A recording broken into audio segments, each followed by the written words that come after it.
Salam sejahtera Malaysia, denyut nadi suara rakyat bergema di channel ini. Terima kasih kerana bersama-sama dalam channel ini untuk mendapatkan berita terbaru. Bagi anda yang pertama kali, sila tekan butang subscribe, like dan share. Kita jumpa lagi, bye-bye.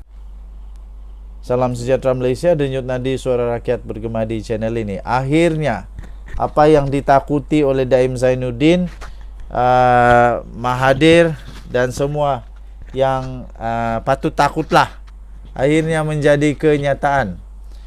Apa tidaknya, ada satu kenyataan terbaru. Harta hanya akan disita jika ada kaitan dengan kesalahan yang disiasat. Itu kata Jahaberdin. Siapa dia ni? Jahaberdin berkata perintah penyitaan di bawah SPRM adalah selama 18 bulan. Sekiranya tempoh itu tiada berlaku pelucutan harta, maka harta itu akan dipulangkan kepada pendaftar aset terbabit. 18 bulan, 1 tahun tu. Penyitaan suatu aset tidak boleh dilakukan sewenang-wenangnya. Sebaliknya perlu melalui proses perundangan. Peguam kanan Jahaberdin dan Co, iaitu Datuk Seri Dr. Jahaberdin Muhammad Yunus berkata, untuk menyita sama ada aset alih atau aset tidak alih, pendakwa raya mestilah berpuas hati berlaku dua perkara. Yang pertama, harta yang hendak disita itu ada berkaitan dengan suatu kesalahan yang sedang disiasat. Kedua, pendakwa mempunyai maklumat untuk mengesyaki secara munasabah bahawa harta tersebut ada kaitan dengan kesalahan yang disiasat. Kedua, sekiranya harta tersebut digunakan sebagai peralatan untuk melakukan kesalahan, katanya kepada Astro Awadi pada Jumaat. Mengulas lanjut, Jahaberdin berkata, dalam proses penyitaan melibatkan kes-kes Suruhanjaya, pencegah.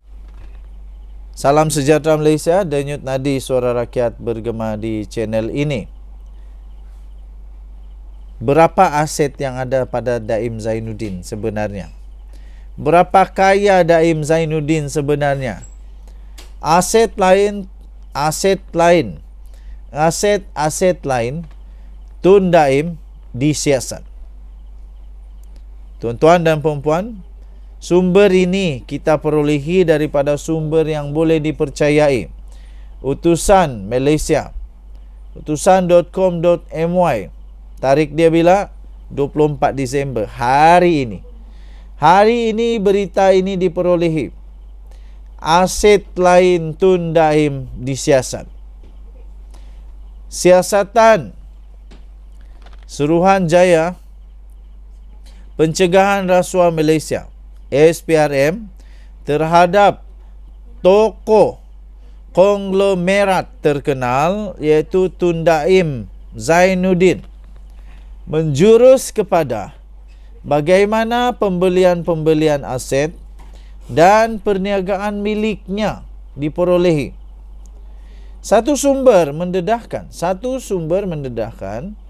kepada Mingguan Malaysia, siasatan SPRM ini akan menumpukan juga bagaimana pemilikan aset-aset yang dikaitkan bekas pemimpin kanan ini dapat dibuat dan sumber daripada mana.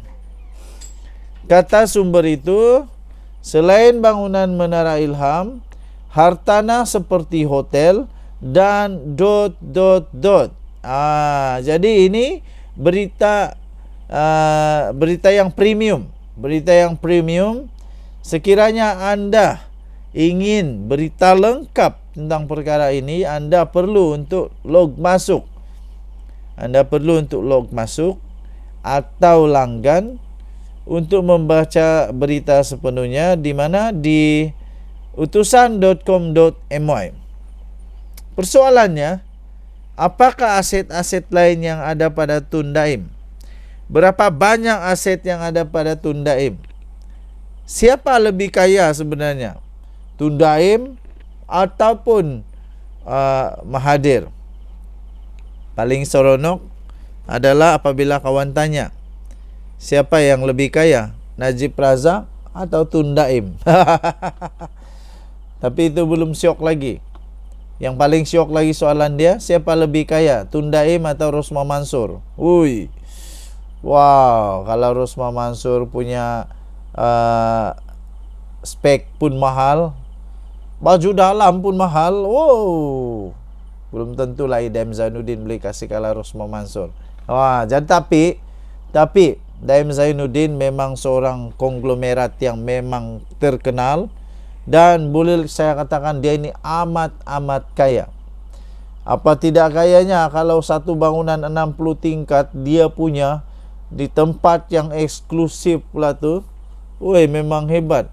Ini kan pula dalam laporan yang saya baca tadi itu ada hartanah seperti hotel dan ... Pada satu laporan yang lain disebut juga hartanah seperti hotel dan institut perbankan di luar negara. Wow, ini betul mengejutkan lah. Kita doakan semoga SPRM dapat menyiasat perkara ini dengan tuntas, mengikut lunas perlembagaan Undang-Undang Negara Malaysia. Dan Nadi Suara Rakyat bergema di channel ini. Jangan lupa tekan butang subscribe, like, dan share. Saya Admin The Twin TV ingin mengucapkan selamat Hari Natal kepada seluruh rakyat Malaysia, terutamanya orang Kristian yang menyambut hari Krismas, hari Natal pada hari ini. Semoga Natal hari ini membawa lebih damai, sejahtera, kemakmuran kepada negara Malaysia. Dan jumpa lagi, bye-bye.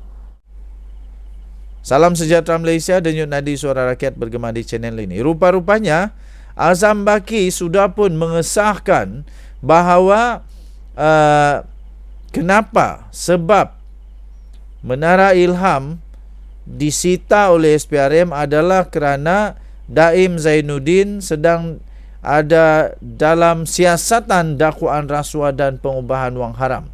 Apa yang saya ingin kongsikan kepada tuan-tuan dan puan-puan yang dihormati sekalian, rupa-rupanya ada lagi perkara yang kita belum tahu, yang saya pun baru tahu. Dalam satu laporan yang telah dilaporkan di Malaysia kini, bertarikh 24 Disember 2023. Rupanya perkara ini ramai rakyat Malaysia yang tidak tahu. Iaitu pertama, bahawa Daim Zainuddin mengaku bahawa dia ini orang kaya sebelum jadi ahli politik. Saya baru begitu. Kedua, rupa-rupanya ada kemungkinan juga dalam laporan yang berasingan, utusan Malaysia memetik sumber berkata SPRM juga sedang menyiasat aset lain, termasuklah yang berkaitan dengan Daim Zainuddin.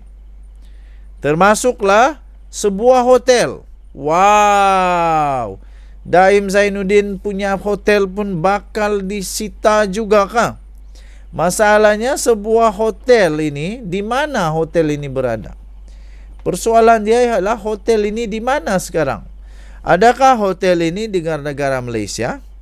Ataupun hotel ini di luar negara Malaysia? Ataupun sebuah hotel yang dikatakan ini hotelnya hotel gaib. Hotel tak tahu di mana dia berada lah. Tapi yang penting, sumber itu berkata SPRM juga sedang menyiasat aset lain yang ada kaitan dengan Daim Zainuddin, termasuk sebuah hotel dan institusi perbankan di luar negara. Wow, kaya betul dia ni. Ada hotel, ada institusi perbankan di luar negara. Wah, kenapa soalannya, kenapa sebelum Datuk Seri Anwar Ibrahim perkara ini tak ada seorang pun yang sedar? Kenapa hanya Datuk Seri Anwar Ibrahim memerintah, baru ada orang sedar perkara ini dan diambil tindakan segera? Itulah kehebatannya Datuk Seri Anwar Ibrahim. Itulah yang tak ada pada orang lain, yang ada pada Datuk Seri Anwar Ibrahim. Datuk Seri Anwar Ibrahim menjalankan tugas dengan penuh berintegriti. Tak kisahlah apapun lah Daim Zainuddin nak buat, tak kisahlah, biar pergi kat hang lah. Hang nak buat apa, buatlah. Tapi Datuk Seri Anwar Ibrahim buat kerja yang betul. Agensi anti rasuah sedang meneliti perniagaan Daim Zainuddin dan bagaimana Daim Zainuddin memperoleh semua asetnya itu. Sebab ini bukan calang-calang aset tau. Hotel, bank dan Menara Ilham. 60 tingkat tau. Menara komersial di tempat yang mahal lagi. Jadi macam mana dia boleh dapat itu? Dan kenapa Daim Zainuddin takut untuk dedahkan, bagaimana dia dapatkan wang untuk berjaya dalam semua itu? Kenapa dia takut untuk mau dedahkan? Kalau tak ada apa-apa yang untuk ditakutkan, kenapa takut untuk dedahkan? Dedahkan sajalah, biar SPRM tahu. Denyut nadi suara rakyat bergema di channel ini. Bye-bye.